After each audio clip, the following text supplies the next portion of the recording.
كنتمنى نبقى متماسك.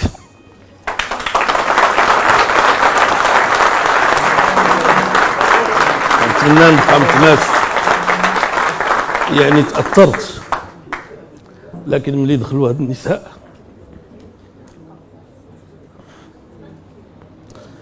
وبداو كيصليو على النبي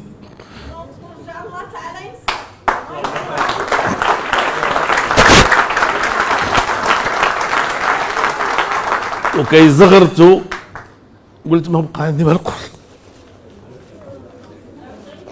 لأن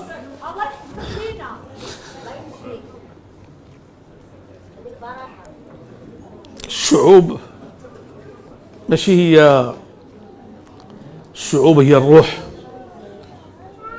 الشعوب هي العاطفة.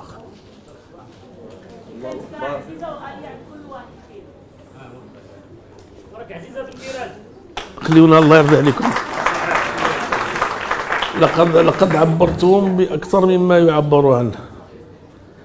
كيف قلت لكم يمكن القاعة صغيرة، ولكن العواطف اللي فيها، اسمحوا لي.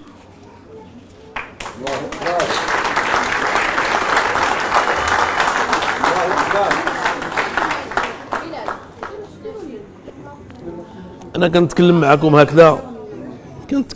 هكذا لأنه كيبقى فيا الحال، كيبقى في الحال الإخوان الطيبين والصالحين والصادقين اللي شفتيوهم وعرفتيوهم وعشتيو معاهم مدة طويلة، على الأقل المدة اللي كانوا فيها في الحكومة، وكتبقى تقول مال هاد البلاد، شنو درنا لها؟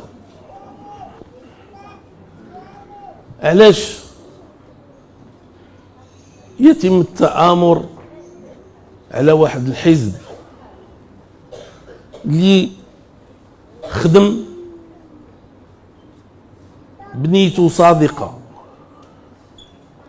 بيدو نظيفة، على واحد الحزب اللي انطلق من المجتمع، من الشعب، ما أسسته لا الداخلية ولا الخارجية ولا الإدارة ولا الأموال ولا نظرية خارجية ولا شيء، أسسته مجموعة من الشباب بالتعاون مع بطل من أبطال المغرب اللي هو الدكتور عبد الكريم الخطيب رحمه الله، وانطلقت في الحياة وبرزات وعرفوها الناس ونجحات.